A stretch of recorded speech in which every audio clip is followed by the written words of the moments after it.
మనకి సుమారుగా రోజుకి 1,50,000 నుంచి 2,00,000 మంది వరకు కూడా మనకి ఫ్లోటింగ్ పాపులేషన్, అంటే రోజుకి 80,000-85,000 మంది పైన దర్శనం అవుతుంది.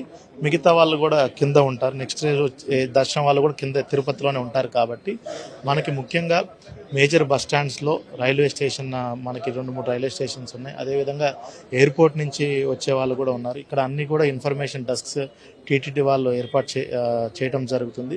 అదేవిధంగా మనకు తిరుపతిలో సీసీ కెమెరాలు అండ్ మనకి డ్రోన్ సహాయంతో మొత్తం కమాండ్ కంట్రోల్ రూమ్ తిరుపతిలో ఒకటి, అదేవిధంగా తిరుమలలో మనం డ్రోన్లు వాడకూడదు కాబట్టి అక్కడ సీసీ కెమెరాలతో అక్కడ ఆర్టిఫిషియల్ ఇంటెలిజెన్స్ ద్వారా కమాండ్ కంట్రోల్ రూమ్ ఏర్పాటు చేసి టెక్నాలజీని పూర్తిగా వాడుకొని ప్రజలందరికీ కూడా ఎక్కడ ఎక్కువ శాతం గుమిగూడకుండా వాళ్ళందరినీ ఫ్రీ ఫ్లో ఆఫ్ మూమెంట్ ఉండే విధంగా, అదేవిధంగా ప్యారలల్గా ఎటువంటి అవాంఛనీయ సంఘటనలు జరగకుండా కూడా పైన విజిలెన్స్ వాళ్ళు, కింద పోలీస్ డిపార్ట్మెంట్ వాళ్ళు పూర్తిగా చర్యలు తీసుకున్నారు.